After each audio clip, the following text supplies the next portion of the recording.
रूस के एयरबेस तबाह करने के बाद यूक्रेन ने रणनीतिक लिहाज से बेहद अहम एक पुल को भी उड़ा दिया है।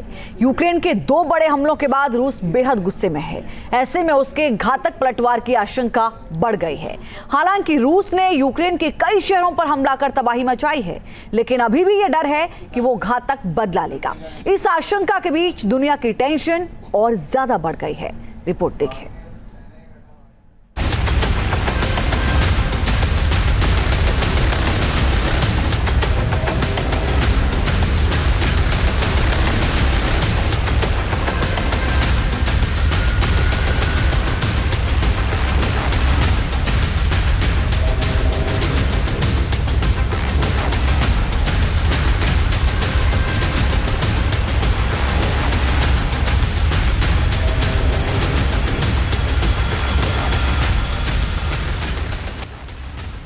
तेज धमाका हुआ, पानी की लहरों के साथ बारूदी बवंडर उठा और दूर दूर तक तबाही के निशान देखे गए। यूक्रेन के घातक प्रहार में रूस का यह अहम ब्रिज ध्वस्त हो गया। रूस के 5 एयरबेस उड़ाने के बाद यूक्रेन ने पुतिन को एक और झटका दिया। इस बार यूक्रेन ने रूस के अंदर घुसकर क्रैच ब्रिज पर बड़ा हमला किया। यूक्रेन ने पूरी प्लानिंग के साथ पुल को निशाना बनाया। विस्फोट के बाद रूस को क्रैच ब्रिज पर आवाजाही रोकनी पड़ी।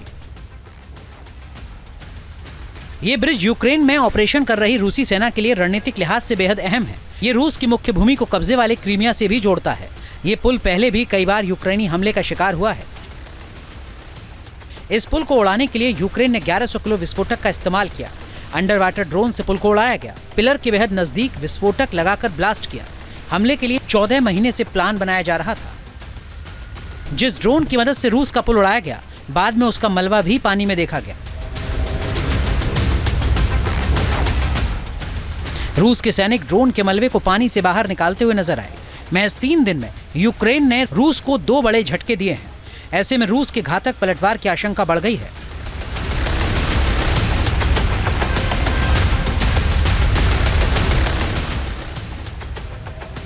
बदले की आग में झुलस रहे पुतिन ने यूक्रेन के सूमी शहर को निशाना बनाकर हमला किया। इस हमले में कम से कम 3 लोगों की मौत की खबर है, जबकि कई लोग घायल हुए हैं।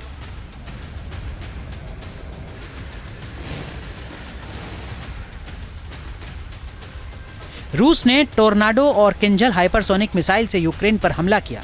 दावा किया जा रहा है कि 112 शाहिद ड्रोन से भी यूक्रेन को दहलाया गया।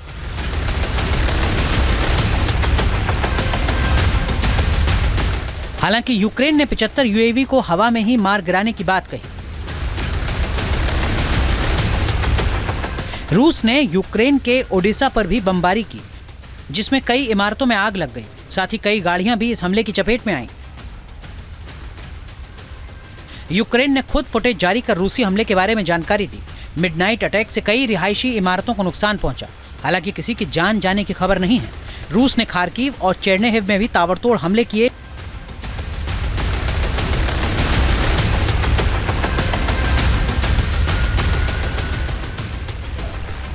जंग के लिए यूक्रेन लगातार रूस को कसूरवार ठहरा रहा है।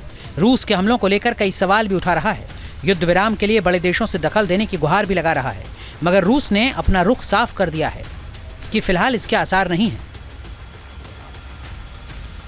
रूस के पूर्व राष्ट्रपति दिमित्री मेदवेदेव ने धमकी भरे लहजे में कहा है कि जो लोग हमारे जवाब को लेकर टेंशन में हैं, उन्हें इसकी जरूरत नहीं है। रूस को जिसे भी उड़ाना है उसे उड़ाकर रहेंगे।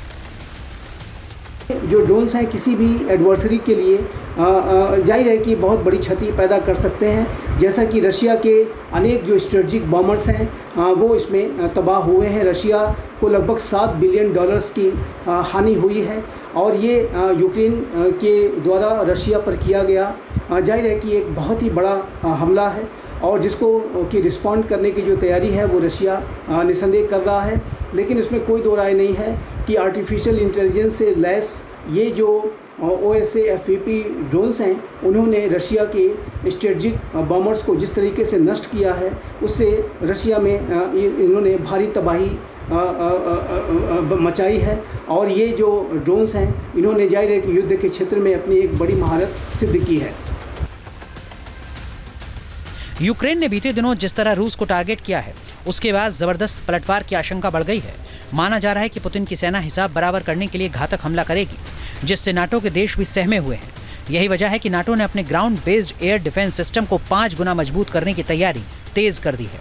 लगातार बिगड़ते हालात के बीच ब्रिटेन भी सुरक्षा तैयारी पुख्ता करने में जुटा है।